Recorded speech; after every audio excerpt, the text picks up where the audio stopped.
Nkosi yamakhosi Mvelinqambi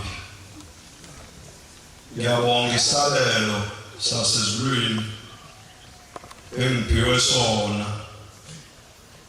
Mina ngokwazi kwami ngazi ukuthi uma kuhlatshwa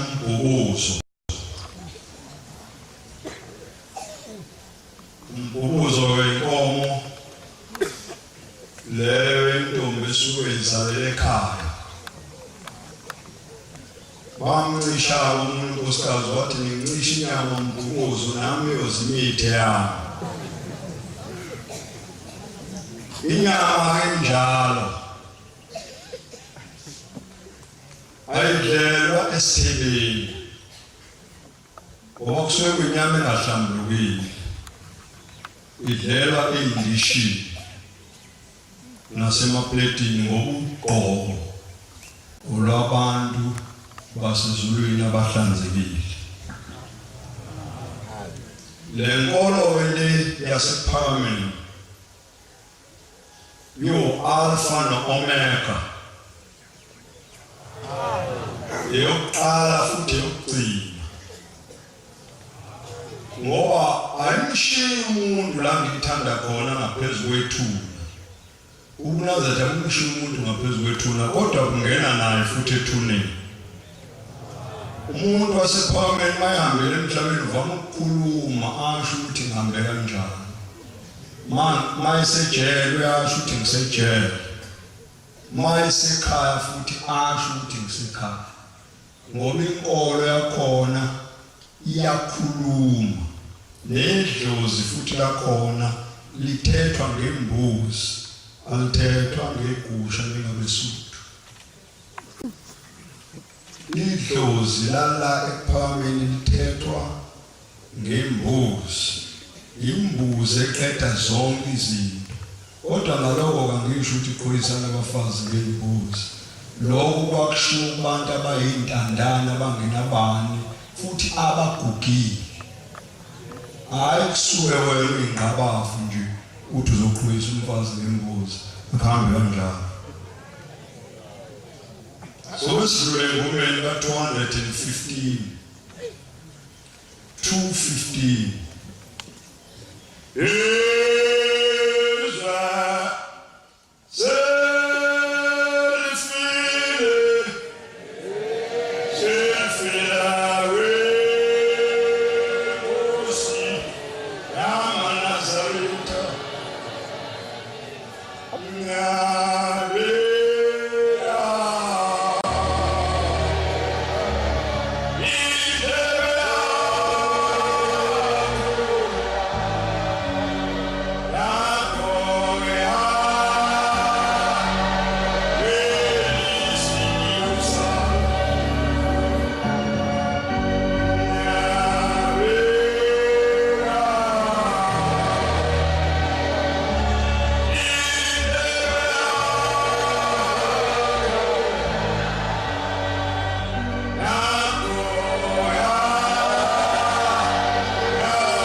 oDibora amaculo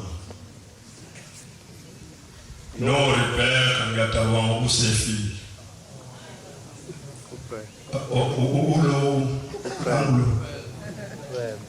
uBrenda ngeke baqambele emasontweni onke amaculo abaculayo bawaqangelwa abaculi kodwa lezi zala ekhaya ingoma zu242 zonke ziphasa imessage kumuntu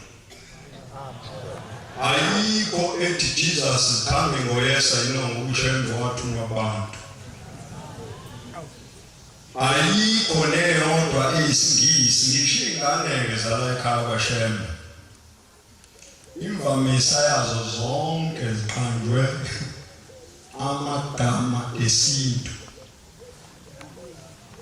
imvamisa nje yazo abanye bafana bala ekhaya ngifunda nabo esikoleni sifundiswa umfokabiyasi khona umfokabiyasi wayesifundisa ukuba yikawuti sigqoko khakhi namabhande lawo yikawuti etasigijime esifundisa ukuthi asiqine sihambe sithi ledede ingwendala iwunu alibizwa imizwa yalo esifundisa ukuthi mawumfana uqine ungabe umthotho khona umuntu okamthotho ngazala umthotho ngisho enkolweni adlale njengishinyona abantu abafaka ingubo ezineyiphambano njengama-ambulance umuntu adlale ngambhuquzise ngithi nami umuntu edlala nomuntu eyinazareta ngoba yena ungumthotho kanti kufuneka mawukholwa kule nkomo uhlakaniphe iwundlu leyidedele ingwendala alibizwa imizwa yalo sigijime sijome esifundisa ukuthi asiqine siphaphama ungabi into nje sengathi awuphandlwanga isona sokuqala-ke eManazethe ukuthi uma uzala ingane ungayifaki isiphanga ake ngifunde iphansi Genesis 21 verse 8 sengiqala ukuphatha inkonzo-ke Genesis 21 verse 8 uzwe nobani nobantu umuntu mayizala umuntu uyamrejista emhlabeni usefile uzofunda ibandi isilahla amatele umntwana wakhula walunyulwa u-Abrahama wenza isidlo esikhulu lusukane elumula u-Isaka lisinithi umntwana wakhula walunyulwa u-Abrahama wenza isidlo esikhulu lusukane elumula u-Isaka umfaka isiphansi enze mthangabi isidlo isikhungu shemba abantu bafundisa ukuthi indoda enebheshu unkosikazi noma ngabe phela siyasebenza noma sisebenza awuhlala ubhinceni wathi kodwa isikhumbi banaso ngoba siyinhlaka ibheshu alinaso isikhwama sokufaka ugotsha yingako kwanele uJesu wabhabhatiswa uJohane mawufunda uMateyu 3 verse 4 emfuleni iJordan wabhabhatiswa uJohane ithi encwadi kaMateyu 3 verse 4 uJohane lo wayenengubo yoboya bekamelo ebhinqe ikamelo walelwa umfaka nje efaka uJesu kwehla uChrest amen kwehla umuntu ongazalwa umfazi nendoda uJesu unina wakhe uMaria uyise uJoseph umkhulu wakhe uDavid babona ayifundi incwadi yemndeni wakoJesu ngizwe ukuthi uGumede noNgcobo noMkhize noNgubane bakhona osiyakukona yini Luka 3:22 khona uzoyizwa le ukuthi noma ungathandaza kanjani kodwa kufanele uhlakaniphe ungawathandaza amathambo abanye abafana bakusinise emathambeni Luka 3:22 qala ngokuthi umoya oyingcwele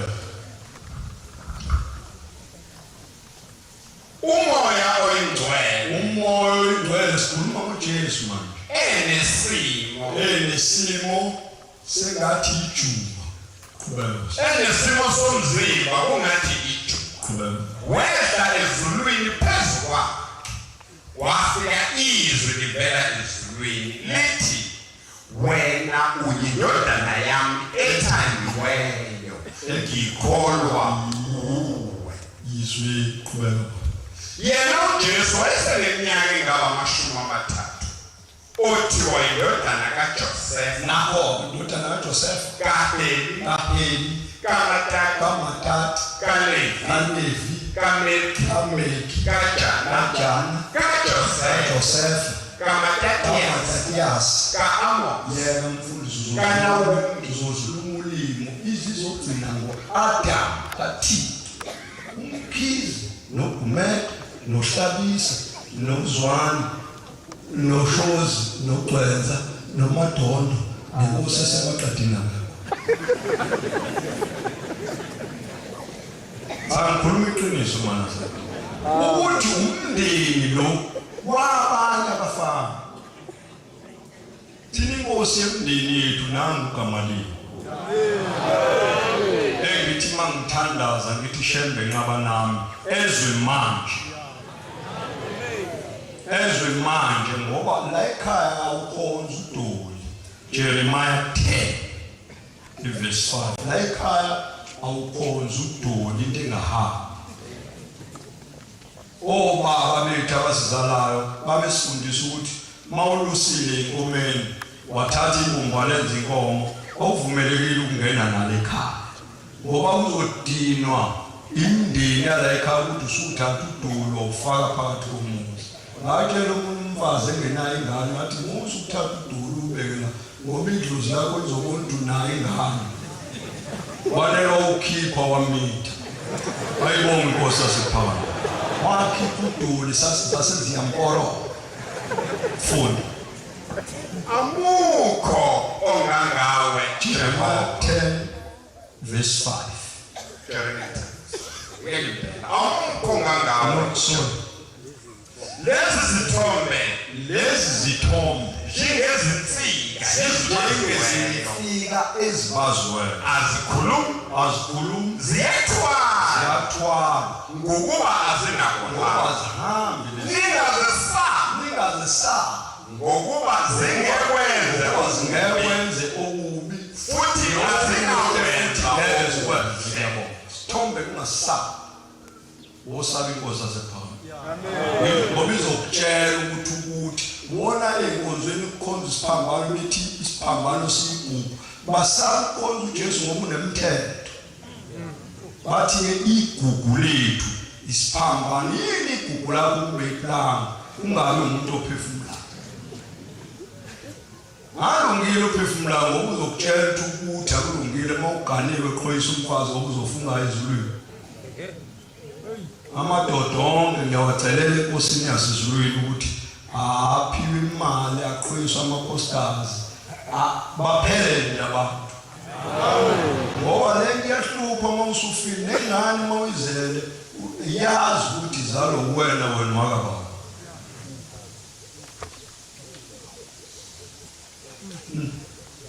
Ngiyayikhuluma le nto. Fana namakhosi, uyayibona inkosi iyazala. Ayibekwa abantu iyazala kodwa amakhosi nawahlukene khona yikawuti. Inkosi nje mnazi iyazalwa nayo inkosi yasemaqadini iyazala izalwa inkosi. Awumazi uba inkosi ungazalwa inkosi.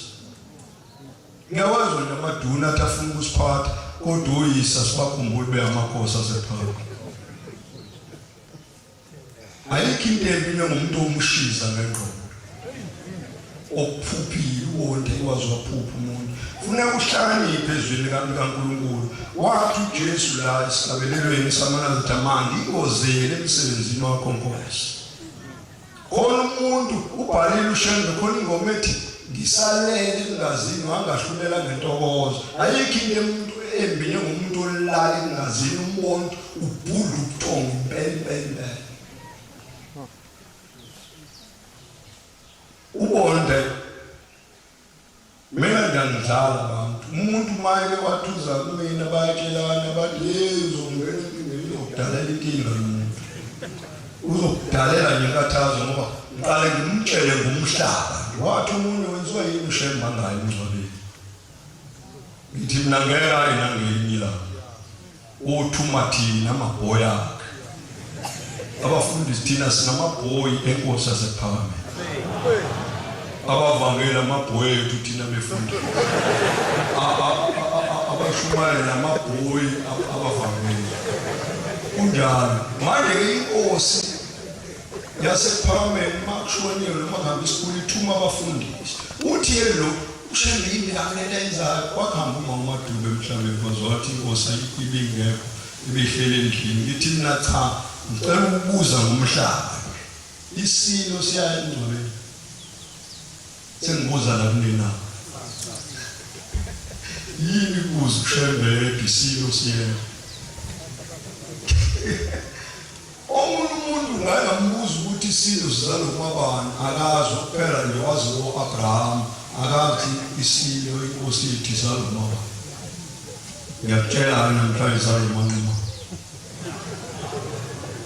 ngiyangizwa sizalo mama funa uqale wazi ngeyini qanga ngaphambi kokuthi wazi ngezinto mina mawubuza ukuthi ushembe uzalo mabani ngiyasho ukuthi uzalo mahade ngoba ngikhuluma ngento engiyazi ilanga lizalo mabani ngithi umama ngwe inyanga izulu yona izalo bani umama Masikasa uthingo lwenkosazana oluzalo umama kaMagwasa omunye ngakuphupha lokwathi ngwakwashembe ngathi mangithi ngiyambheka hayi lo muntu ayena kwawesifazana ngathi ubani igama lakho washo ngathi uzalwa yimuphi ushembe wathi ngizalwa inyanga ezulu ngathi ngizombiza umama Masiliya wabaleka kuzukwele mhlaba ngoba wekhuluma umntana yazi umuntu okafuna ukuzisisa entweni enkulu unayo ayifuneka umuntu uhlakaniphile ngiyabona umuntu efisa ukuba ushembe ngithi nayo nangu umuntu efuna ukuba ushembe into enkulu ngakho konje masihambe emhlabeni uzoyimwela kanjani uphefumuleni ngoba ushembe esikhathi uzokuthulisa igumbini umwele imphefumulo yabantu abahambile emhlabeni manje lopomo ufuna ukuthi ayikho into emini ngomuntu ongenayo ingqondo umuntu wesula akayi futhi ezulwini ngoba akakwazi ukuhlukanisa ingoso nekunda phela nje kuyena ubisi wena wabona amahobhe mayisentandeni ngalayini ngeke uhlukanise ukuthi liphe lumfazi liphe into ngiyahlukanisa sisenkolweni entofontofo yasePhakameni iphelele kunezinto zonke emhlabeni uma umuntu wasePhakameni usukuthola umayimini lawe embeka khona noma ufika nje kubantu bomhlaba babuza kuwena zonke ngoba bayazi bonke abaphethe umuntu abaphethe izinto zonke zikushela uyinsimu ushembe evundile simakena konke okuhle ngoba yidwala elihle lamanazatha azikhethela lona uJawu uthanda kwakhe inkosi yakwaNtuli embongolwane yathi abantu abangumgwaqo yakhomba indawo waseqhamuka inkosi la uBoniface umuntu wayengakaza endlini wayemuhle wehlula wathe kwamaphumulo esinamfini ehlezi nje ngokwemgidi wasuyintombi zamabhinca zathi zicela ukumgaqa ubuhlaba ngoba kwakuyinkinga wathiwa ngicela ukumfaka ubuhlala base ngicabanga lencwadi kaSamuel 2:16 ethi uDavida wasina wangqibitha phambi kaJehova ithi walunguzwa indodakazi kaFaro ngewindi yathi idedeleni ngomqoma kwathiwa ngoba sithi sikhuluma indaba sezulwini abafazi babe besenyameni kodwa ngikhuluma iqiniso manje uthi kwasuka intombi zamabhinqa zathi sifuna umhlala zazimone into omhle kanje sithe sinisithuthe sisebenza naso yini mina ngiyayithanda isonto leli kodwa ngidinga amase ushembe ayifike ngidinga ngithi mina konjani usonto aphuthi ngumpostoli ngithi ngami nebhadi ngako usonto abantu abafaka amasokisi angafani abapostoli mabezokushumayeza into oqala bafike bayifune bafike bafune extrait kagwayi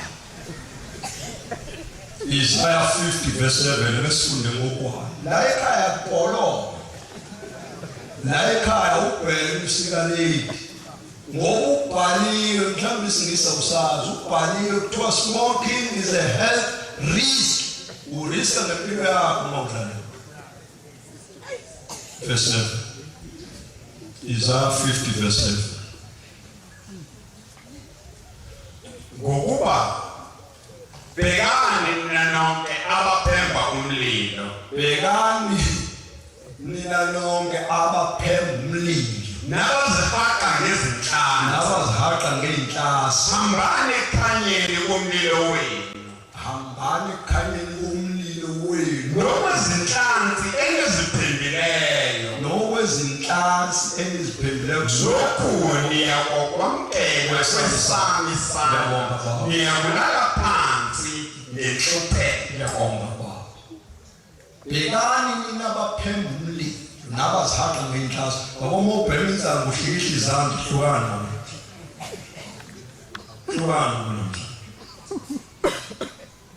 Jeremiah 25:27 la ekhaya sidliwe isiqatha mawudla isiqatha uzoba nenkinga ingakho ngithi Jeremiah 25:27 inkosi ilanga ithi mayisikhokhela ibe seyithi mawuyinkosi sekudakwayo abantu bazobuza bathi inkosi enjani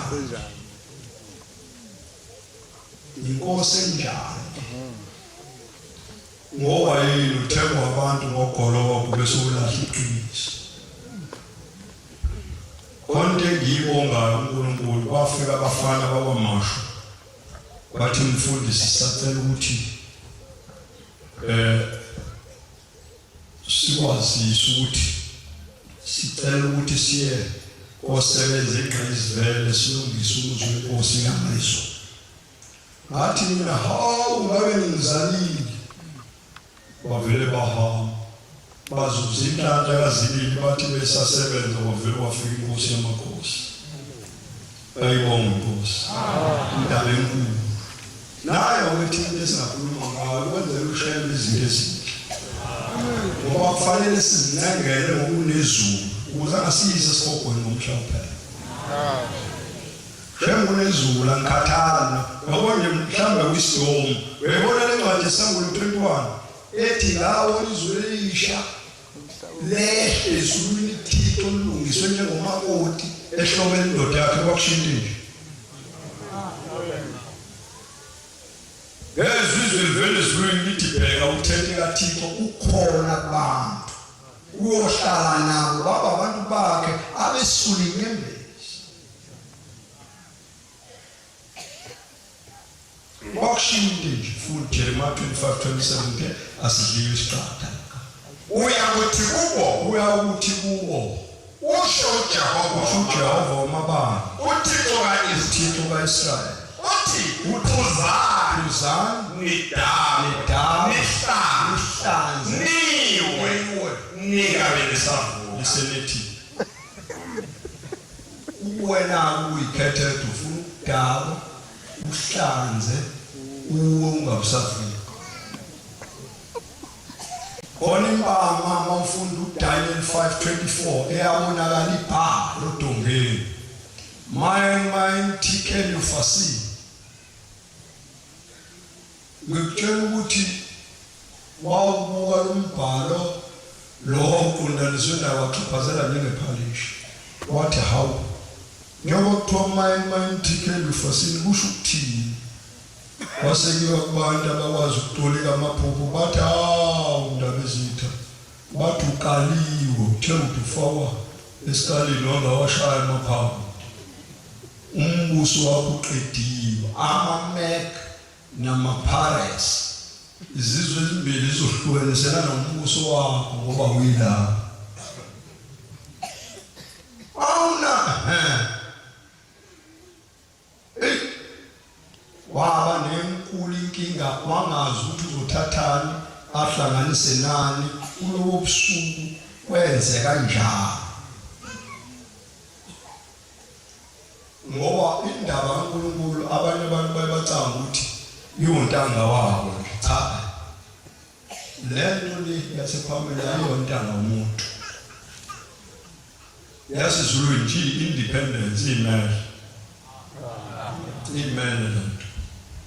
lento iqala amakhosi yaqala yonke inhlobo yomuntu amakhosi athi ushembe amaningi ahlala emhlabeni ahamba ngoba ayithula inkosi yamakhosi inkosi yangihambile emhlabeni ngisho amakhosi nangakhona uzothi inkosi yasekuthini ihambile inkosi yasekuthini ihambile ngoba ayiphelezele inkosi yawo yamakhosi inyanga ezulu yathi yona ihambile yathi ingakahambi isho ngikhona la yathi mina ngifuna mhlakahamba ukuphelezelwa abafundisi nabavangeli uzothi umbabelo uthizona umbabelo umfundisi uthizona ngoba babephelezele inkosi yasizulu mina-ke vela ngihleli ngenkanga mase kushaya isikhathi sokuthi angife ngenkulunkulu vela unani icala inini lohlabelela umhamba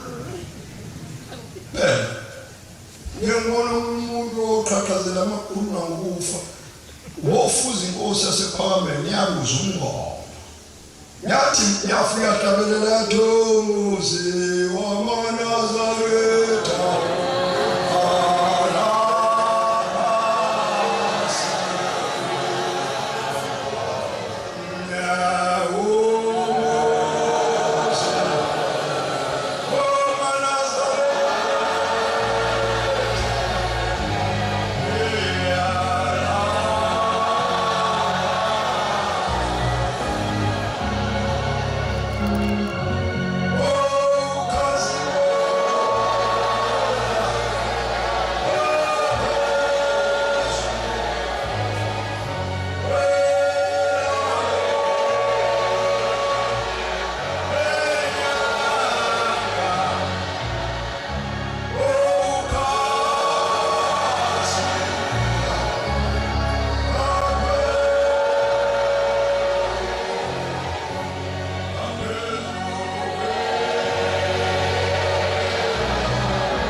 umfundisi naphambili umfundisi kunye umuntu ofeka usisiwe naphambili wangokusiwe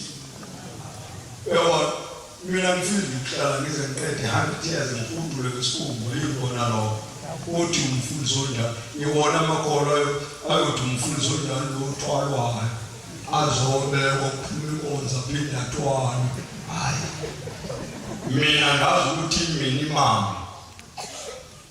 isho njalo Matthew ihlabelelo 90 verse 9 ithi minimum yokuphila komuntu amashumi awu7 years mawusuphile ngaphezulu sekuyibonus mawufe before 7 years yisho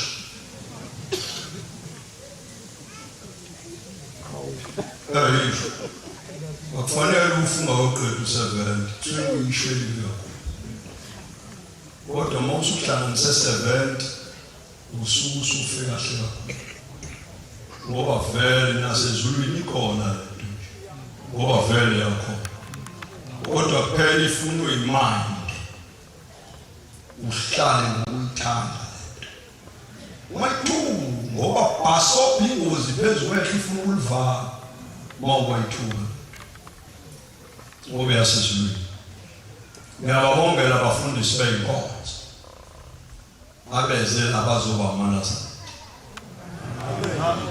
Mfundisi labafundisi abahleli labavele enkonzweni njengawo nami ngifuna njengawo. Ngifuna njengawo baba. Khuleke ungesabi ngalelo langa uhlukene nogqoka ijazi elimnyama. Ngoba lifakwa abameli abantu abangakhuluma iqiniso ufake inhloko. Ayonke sasephambili. Lokhu sikubeka in details ngoba akufanele sisale ngale. Lelo ngoba eyasizwini kaNkulunkulu. Kuba namakhosazi akithi agqoke amamohe asizwini. Ebusweni amanye agqoke oil of Eli. Oil of Eli into kakhulu wenza isikhumba sithambe ngoba besokuwathula ngempela. Kodwa into engalungile ngathi super rose. Ngoba wenza umuntu abe iqinile.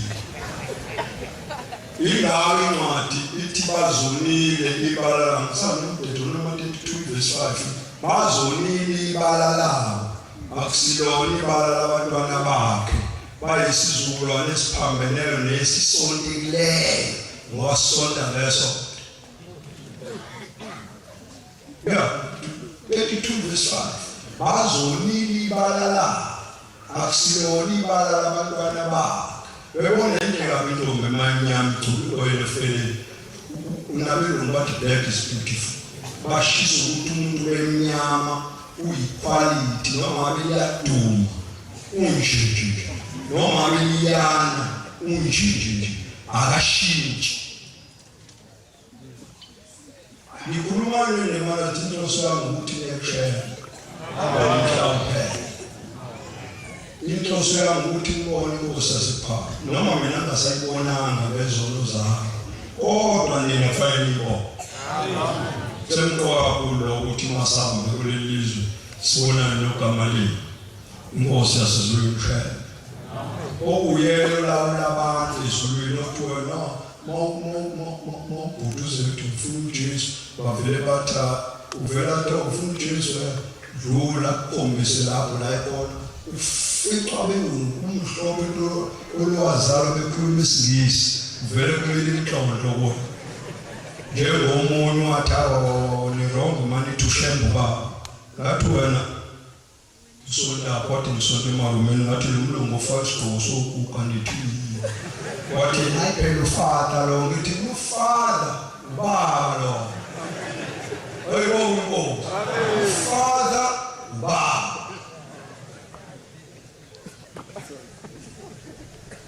Monga sazi ngizodla abantu bekubhuquzise bakutshela into nabo abangayazi bayisho ngengathi ngehamba eThekwini olaseStreet hamba imoto wasemphaka imoto nje kangena kwelinye itheku ngafuna amathukuthi manje ngiyadlula khona ileso ngala ngibona ibhalu merchandise Pelu merchandise usukudayisa leyo product mhlambe waliva noma abaklove noma uyabona uyameshela ngathi ngase ngikhumbula ukuthi wona lamasonto akhilumo yawo yafana neyamangisi nje ingoba wamangisi amamafa igibele inkulu efundile alawulwa phesheya yingakho amakhola mayihlabelela athi Jerusalem ikhaya labangcwele ngigeze ngakubala kuhle lapha yawe othi kude lapha yawe elawulwa lapha yawe yinto ngingacatsile ngokude nabantu yathi inkosi langu uNkulunkulu ohlala ezulwini benzelana abantu behlupheka yathi kufuneka umuntu uNkulunkulu ohlala nabantu alalele inhlupheko zabo la Jesu waya odadewabo kaLazaro bafike bathi Nkosi umfowethu usefile una 4 days useyaningi ubukhona ngabafana hawu kanti kuba ngangwesonto ubukhona ngabafana ngoba wayesekhona wamvusa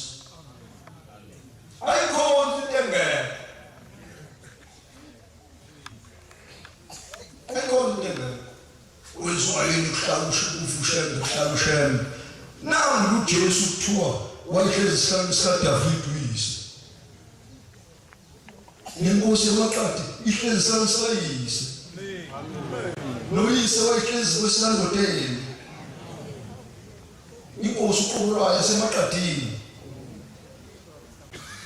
yabona manje ke ngikhuluma mina ngamakhosi ukuthi ayazana akuzona ikawuti lezamakhosi amen isawuti umuntu osubukhosi ekudle ngempi kusengeyona inkosi kusekuyisawuti uthi uyinkosi wambusha abantu ayikade umala kwenye indawo ngathi ngiyabuza ukuthi lo mfana ozobekwa benkosi emva kayise wani igama lakhe wathi udisco ngathi abantu lishinda lika inkosi njalo izobizwa ngudisco ngithi ngingahambe kanjalo inkosi iqamba uyise igama hayi kusuka amakhosikazi aqamba umuntu ozoba inkosi ngoba inkosi umfundisi kaNkulunkulu ngiyangizwa amakhosi abafundisi basezulwini sake sathumuzela la sayinyangeni yezulu izulu lomsini baba sizocela imvula kwakusanda makhiwa la ekhaya vele yaphuma inkosi isihlaba kusayisihlaba sasiplula yaphuma inyanga yezulu yathi ngizofuna imvula nina sathi baba yayisithi mtshele ukuthi ngithasona nina nizofuna imvula nishaya amakhosi ngemuva yayisi cha nino mama khosi sagijima salathi inkosi yasemculweni nabanye amakhosi sasesiqhuma inqama ithe yavele yabuye washo yathi lizona ngo3 lishanga phela wathi ngoba yindaba na sase sihamba nabafundisi baNkulunkulu amakhosi manje ke singazenza zonke izinto kodwa uNkulunkulu uhlala namakhosi ngakele inkosi yangapha enhla nemlwedo ngathi hawu ndabezitha kuyinkosi uSiyoni sasamba nenkosi yasemaqadini neyabashangazi ngathi ndabezitha basho kanje nomfundisi ngomeso sasamba nawo kafika ngathi hawu inkosi ngathi manje inkosi uSiyoni wathi kanti kunami ngathi naye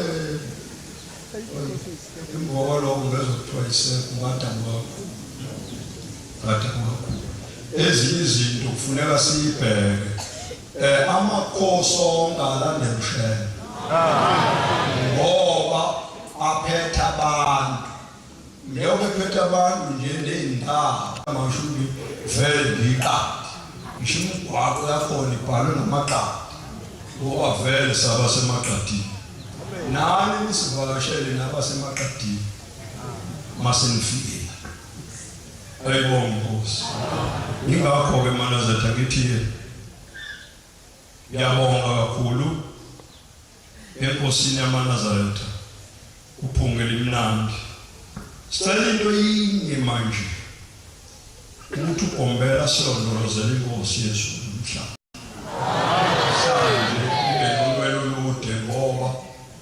sithembele kuyo sonke shembe ithemba lethu sonke emhlabeni mawulahlekelwe ithembele nje usubhubhile lowo yisicelayo izinto eziningi ezingenamsebenzi ngeke vele zisisize ngalutho namuntu wasesulwini lesinendaba lokho nani mamthandaza ey'ndaweni zonke thandazela ukuthi ubaba nezitha zakhe ezivukayo ushembe womoya kayiqede sonke kumnandi ngoba silahlekelwa into enje ayikho into esiyophinde sibe nayo ngaphandle kwale emhlabeni ngisho uhulumeni thembushela uhulumeni into enkulu uNkulunkulu nohulumeni into efanayo uma ungawunikela 23 unecala uNkulunkulu no-14 no-25 webona nawo uhulumeni ongawakhokhela amanzi unecala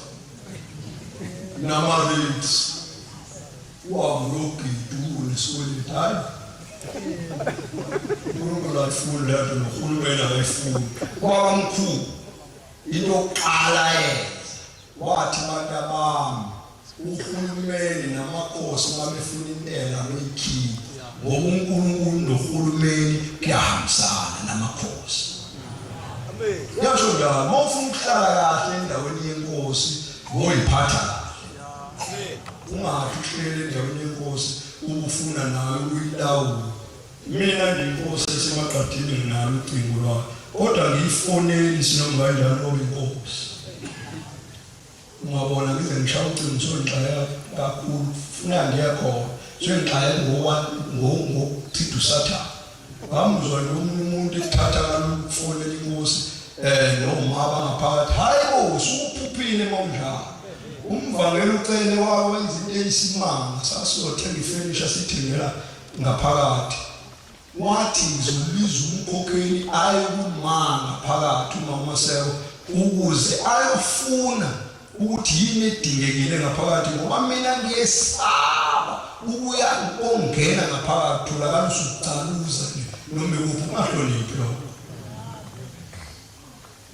Akufuneki izinto zalanga phakathi udavuze. Mina ngisho ngongena ngala ngiyakhuleka ngisho emaphoyiseni angivele ngidavuze ngoba lezi zinto esikhuluma ngazo umsana nokungahloniphi umuntu uma engahloniphi kubo abe sezokwenza ekhaya.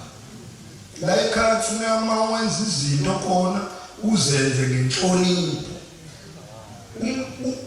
Izinto zonke ngisho irasha ilwa kangaki kodwa ihlulwa uNkulunkulu kuphela ngenhlonipho.